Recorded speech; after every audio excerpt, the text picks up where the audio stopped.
Welcome to Vermonters in Business, where we highlight some of the very best business leaders in our state and the amazing things they're doing in their communities.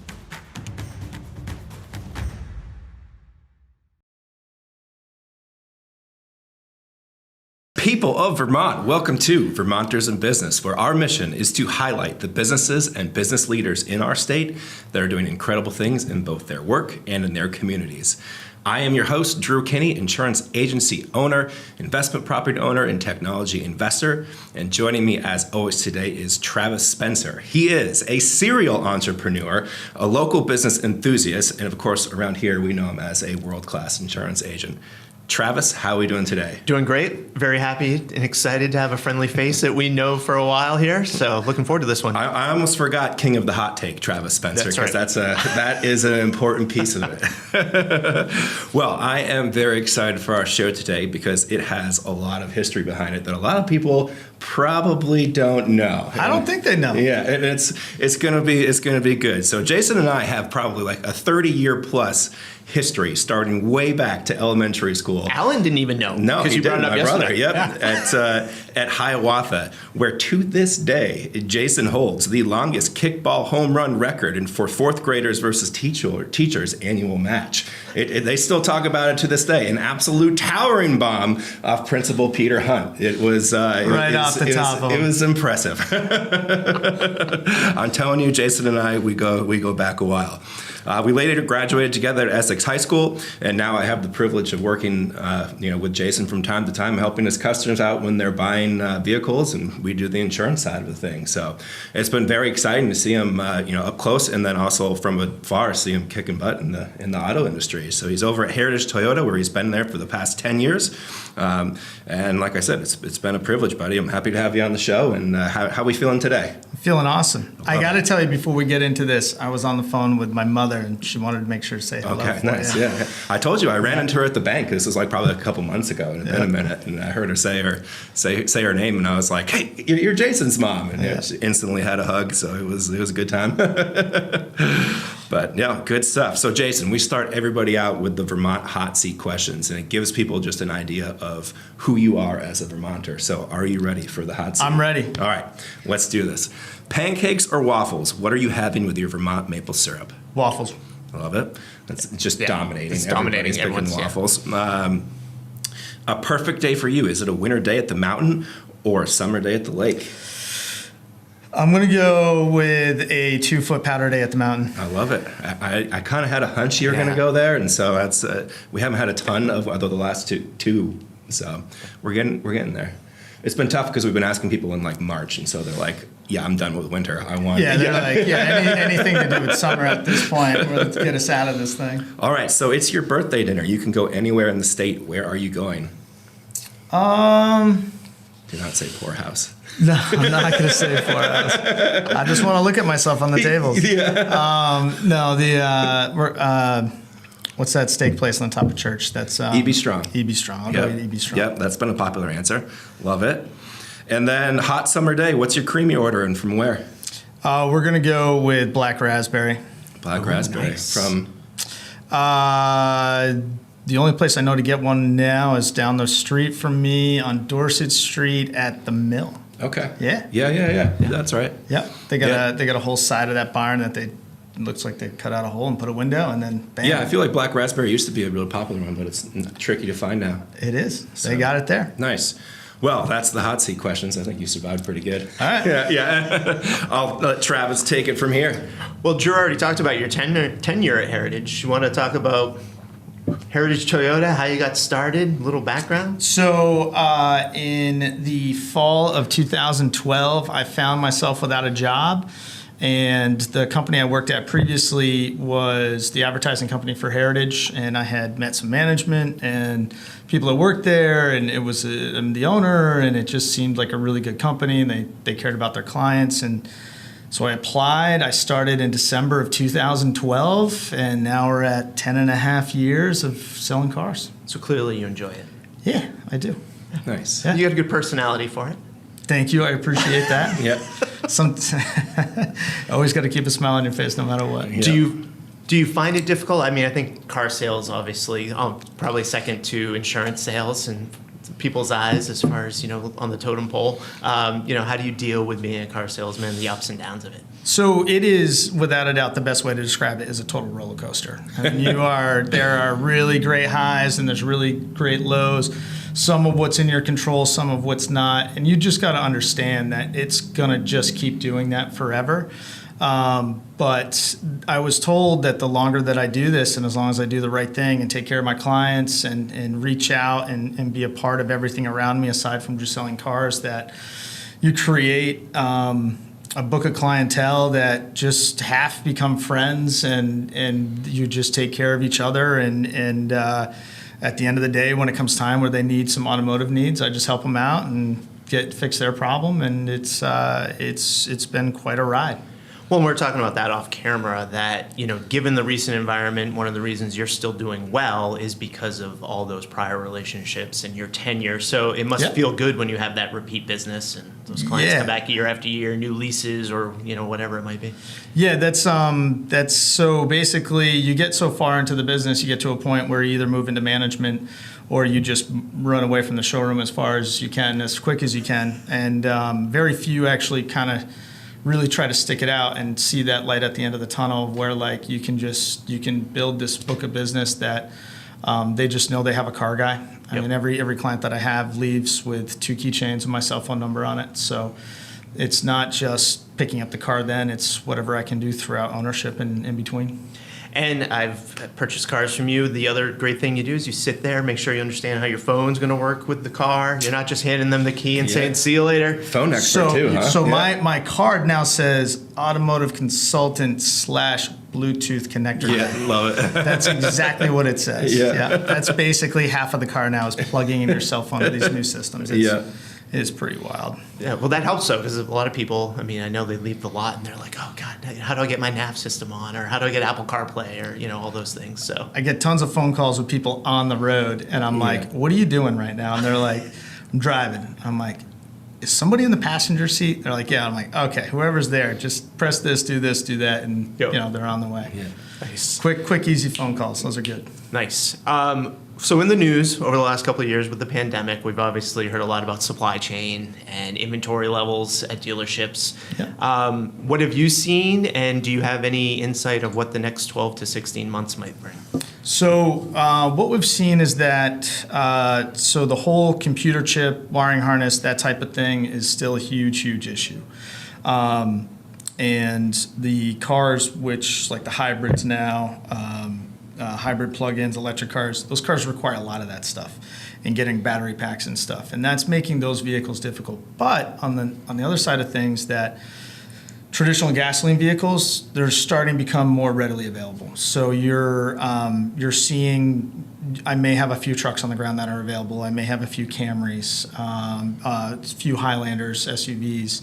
So some stuff is getting to the store before it's sold, and there's actually available inventory on the ground. Now, it's not a lot, but it's way better than it was a year ago when we had nothing. Right. And do you have any perspective of the time frame before things get back to somewhat closer to normal? So we just got our inventory manager went to a giant meeting for the Boston region, which we're a part of. And what's going on is that Toyota is claiming that they're going to, by the end of the year, in quarter 3 and 4, they're going to increase production by 17% of what it was last year. So that's a good chunk of vehicles when you're talking thousands and thousands of cars, which is good. We're hoping they're hybrids.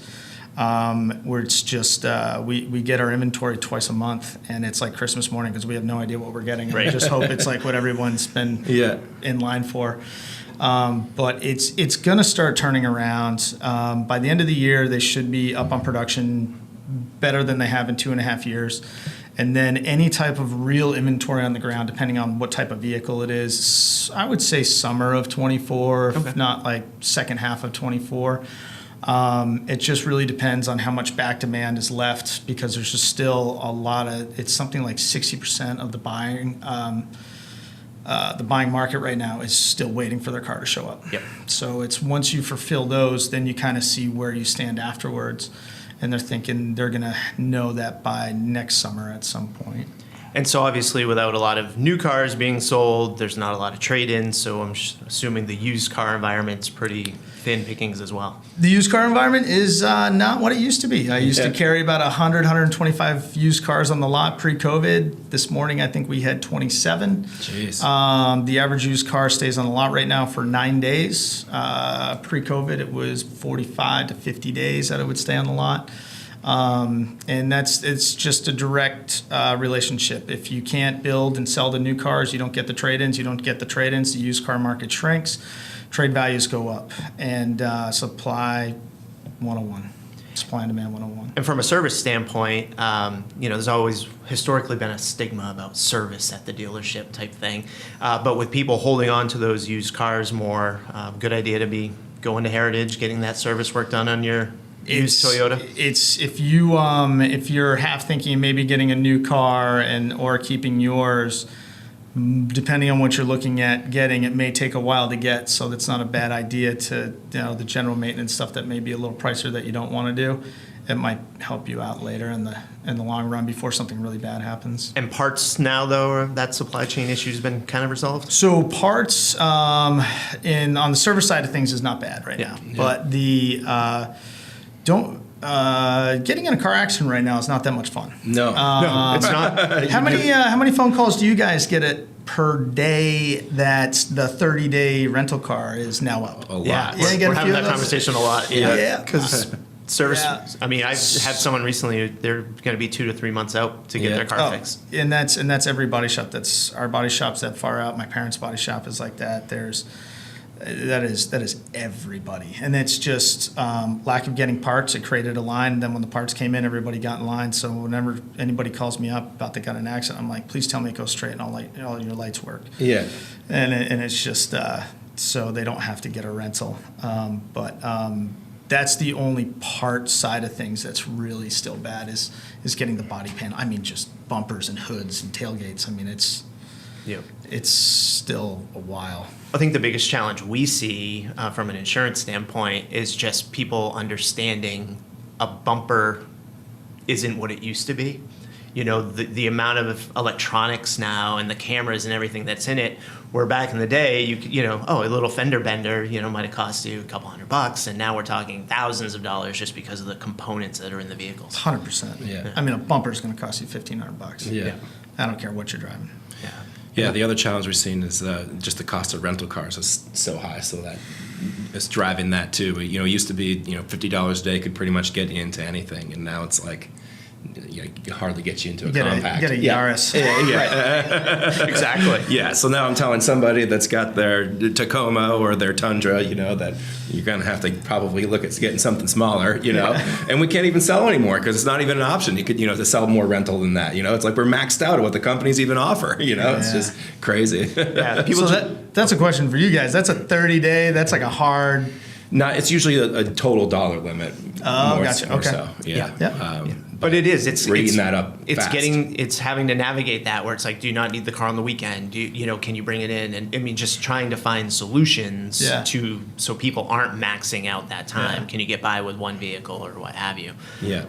Well, that brings up a good thing that I want to talk about. You're passionate about the whole hybrid plug-in EV topic. Yeah, so this is Take the floor. Education 101. Break it down. This is for education. Okay, so the three main things which people are seeing with electrification. Electrification just means that there is some type of battery pack that spins an electric motor that drives your car. Okay. Sure. But there's different types of electrification. So you have a hybrid, number one. All right, which is like your Prius that came out in 2001 in the United States. All you do is you fill it with gas, you turn the car on, you go, and that's it. Yep. Technically, that's an electrified car, all right? But you don't have to plug it in whatsoever.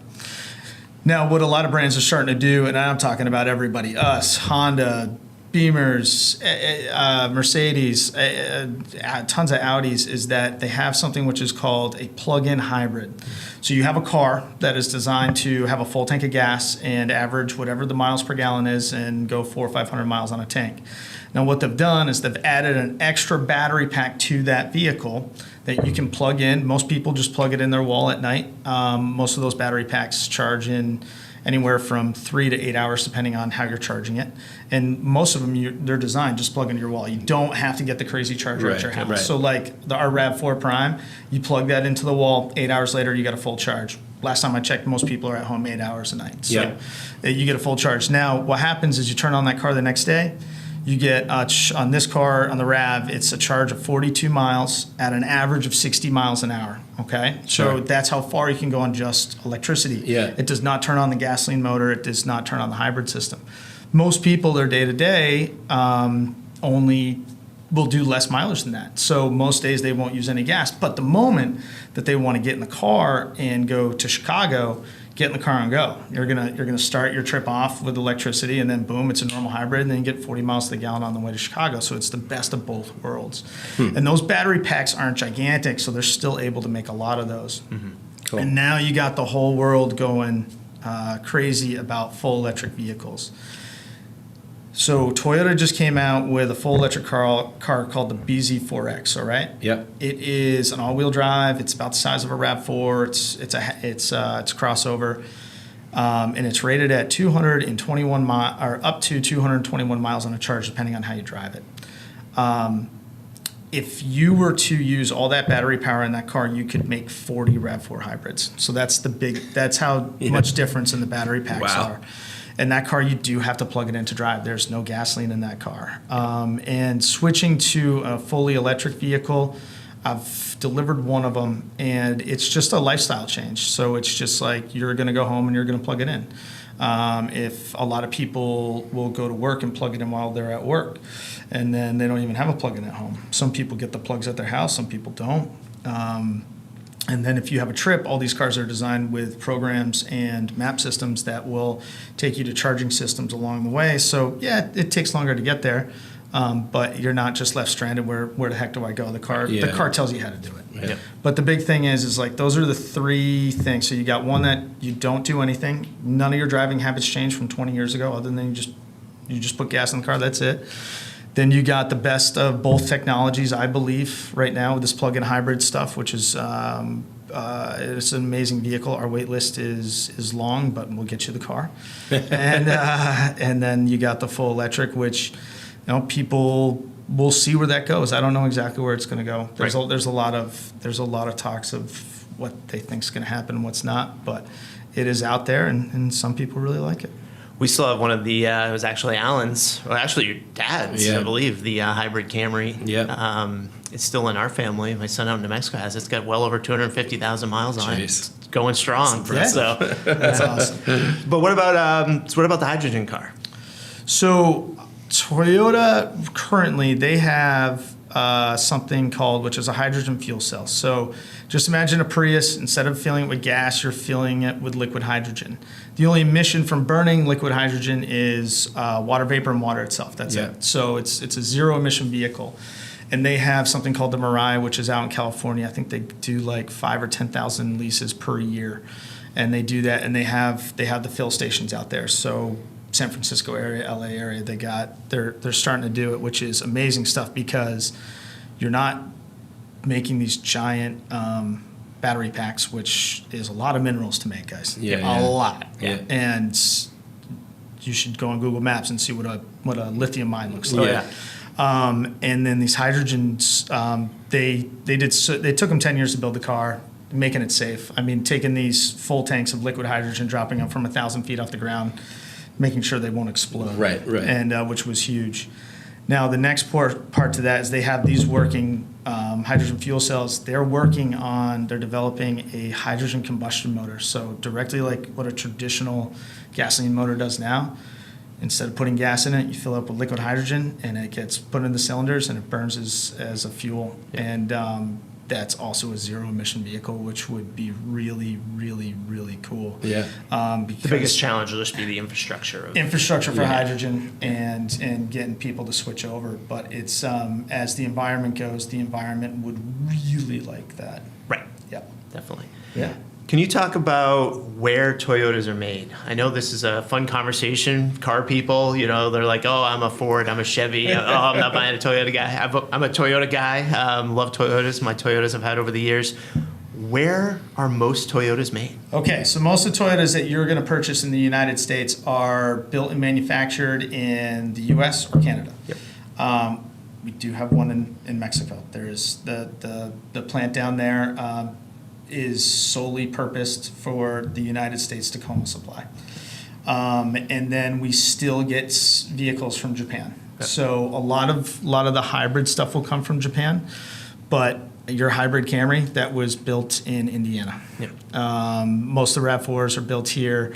All the big trucks, Tundras, are built in Texas. There's Tacomas that are built in the United States as well, and Siennas. So I would say out of all the vehicles that we get at our store, this is a guess without actually doing numbers, but I would say 65% is built in North America rather than getting shipped from Japan.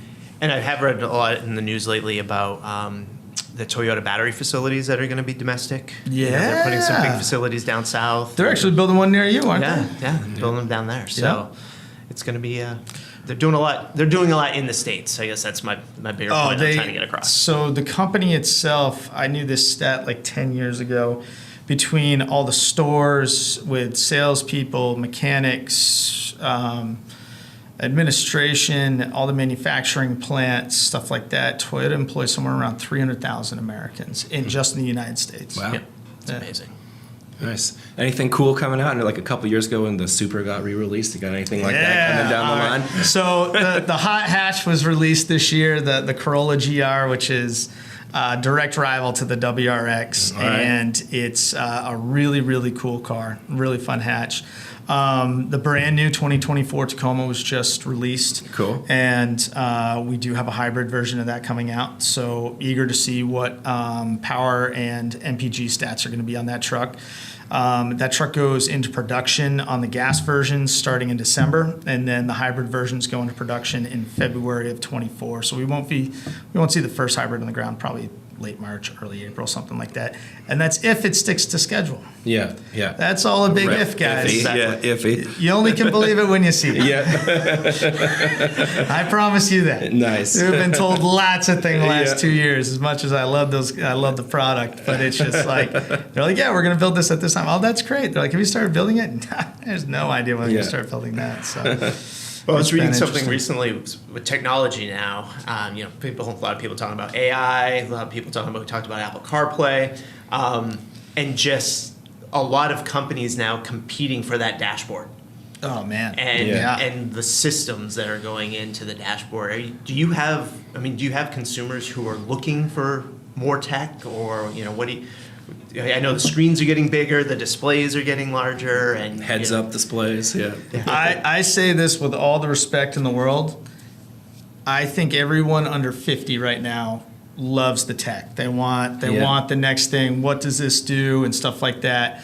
And then because of how the way the Toyotas are built, like if they want a certain feature, like if they wanted a heated and ventilated seat, usually you got to go to the top trim level, and it comes with a ton of stuff that a particular client may not want, and that's totally fine, that aren't that excited about it. But I would say well over 50% of the consumers right now are very anxious about what does that screen provide me? What does it do? And the Apple CarPlay, Android Auto is, I think at this point, it's across the board. I mean, in Toyota, it's across the board. It doesn't matter what you get. Base Corolla, $80,000 Sequoia, it's across the board. They're all compatible with it. But yeah, people are interested in what that screen will do now. Yep. Big time. More in the last 2 years than probably the first 8 I was there. Yep. Yeah, big time. Interesting. Well, Jason, one of the things I love is how focused you are on the relationship with your clients. I think that goes a long way to, what you do in your day in and day out, and how you get a lot of customers, and how people find you. What if somebody's looking for you, how can they find you? You can certainly find me on Facebook.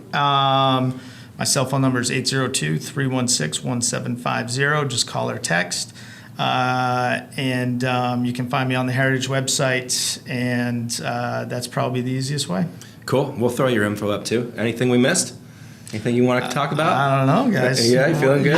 You guys got questions? You're feeling good? I think we hit a good amount of stuff. You got anything else, Travis? No, I think that's it. No, I think we'll wrap it up then. So this has been another episode of Vermonters in Business. If you know a business leader in our area that we should have on our show, let us know. We'd love to have him. Jason, you're the man. Thanks for coming. Thank you, Thanks sir. so much. Great seeing you guys. Yeah. Yeah.